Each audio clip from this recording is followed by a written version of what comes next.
प्रधानमंत्री नरेंद्र मोदी आज इटावा में रैली को संबोधित किए। इस दौरान सीएम योगी भी मंच पर मौजूद रहे। मंच पर सीएम योगी ने उनका स्वागत किया। मंच पर इटावा से रामशंकर कठारिया, मैनपुरी से जयवीर सिंह, फर्रुखाबाद से मुकेश राजपूत और कन्नौज से सुब्रत पाठक मौजूद हैं। पीएम मोदी ने मंच से हाथ हिलाकर लोगों का अभिवादन किया। इस दौरान पीएम मोदी ने एक बार फिर शहजादा बोलकर विपक्ष पर जमकर निशाना साधा, तो वहीं पीएम मोदी ने द्वारका नगरी का जिक्र कर समाजवादी पार्टी पर भी निशाना साधा। बता दें कि यूपी में पीएम मोदी ने 35 दिनों में 11 रैलियां और 8 रोड शो कर चुके हैं। इटावा में बीजेपी ने रामशंकर कठारिया को मैदान में उतारा है। उनका मुकाबला सपा प्रत्याशी जितेंद्र दोराहे से है।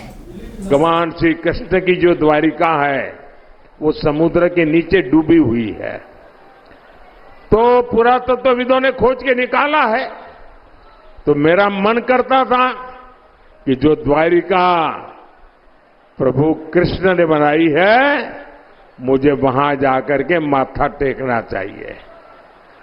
और इसलिए मैं समुद्र में नीचे गया, पूजा की और भगवान कृष्ण को पसंद मोरपिंच वहां भेंट चढ़ा करके आया। अब एक कांग्रेस के शहजादे को बड़ी परेशानी है कि कृष्ण क्यों पूजा करने के लिए नीचे गए क्यों।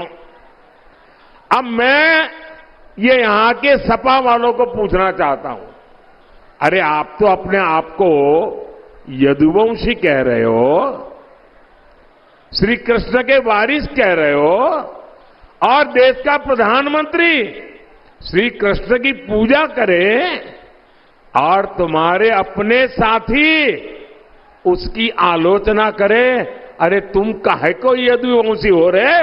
लोकसभा चुनाव 2024 के मद्देनजर 2 चरणों के मतदान समाप्त हो चुके हैं। तीसरे चरण के लिए 7 मई को मतदान कराया जाएगा। वहीं आज चुनाव प्रचार भी थम जाएगा। इस कड़ी में समाजवादी पार्टी के मुखिया अखिलेश यादव चुनाव प्रचार करने के लिए मैनपुरी पहुंचे थे, जहां उन्होंने रोड शो किया। अखिलेश यादव के रोड शो में शामिल समाजवादी पार्टी के समर्थकों और नेताओं ने इस दौरान अभद्र नारे लगाए और महाराणा प्रताप की मूर्ति पर चढ़ गए। इस दौरान पुलिस ने सपा समर्थकों और नेताओं पर एफआईआर दर्ज की है। वहीं कैबिनेट मंत्री जयवीर सिंह ने भी इस मौके पर पहुंचकर प्रदर्शनकारियों को समझाया। प्रदेश में इनके सारे परिवारजन आ रहे हैं। पूरे प्रदेशों पर भारतीय जनता पार्टी का कमल खिलने का काम हो रहा है। इस बौखलाहट में ये इस स्तर तक उतरा है कि समाज में घृणा, वैमनस्यता और आपसी दंगों को इसका संज्ञान निश्चित रूप से भारत निर्वाचन आयोग को लेना चाहिए। तो इस पर कठोर कार्रवाई, जो भी दोषी हो उसके खिलाफ कठोर कार्रवाई करें, ताकि क्षत्रिय हो, ब्राह्मण हो, यादव हो, सर्व समाज के लोग एक सामाजिक समरसता के साथ सरकार की नीतियों, रीतियों, कार्यक्रमों के आधार पर स्वतंत्र रूप से निष्पक्ष तरीके से अपना मतदान कर सकते भी निश्चित रूप से पूरे जिले में कराने वाले हैं। इस पर पड़ेगी। अंततः मैनपुरी में आपने देखा है कि 2004 में समाजवादी की रोड शो के बाद महाराणा प्रताप की मूर्ति के पास जबरदस्त हंगामा रात में भी देखने को मिला और अभी सुबह भी। क्या है पूरा मामला? ये कल एक रोड शो हुआ था, जो समाप्ति के बाद कुछ लोगों ने महाराणा प्रताप की मूर्ति के ऊपर चढ़े थे और पार्टी विशेष के झंडे इत्यादि की कार्रवाई। सीसीटीवी फुटेज इनकी देखी गई है। तहरीर एक प्राप्त हुई थी, जिसके आधार पर सम्मेलन धाराओं में अभियोग पंजीकृत किया गया है।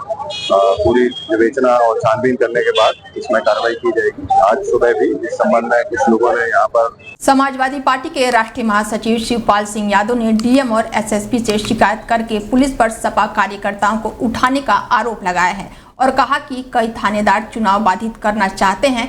पुलिस कार्यकर्ताओं के घरों में दबिश दे रही है। राष्ट्रीय महासचिव ने आरोप लगाया कि पुलिस ने कई सपा कार्यकर्ताओं के घर दबिश दी है और 40 लोगों को घरों से उठा लिया है। चुनाव के बाद कर लेना, 7 तारीख के बाद कर लेना। अभी वोट तो ज्यादा से ज्यादा पड़ने दो।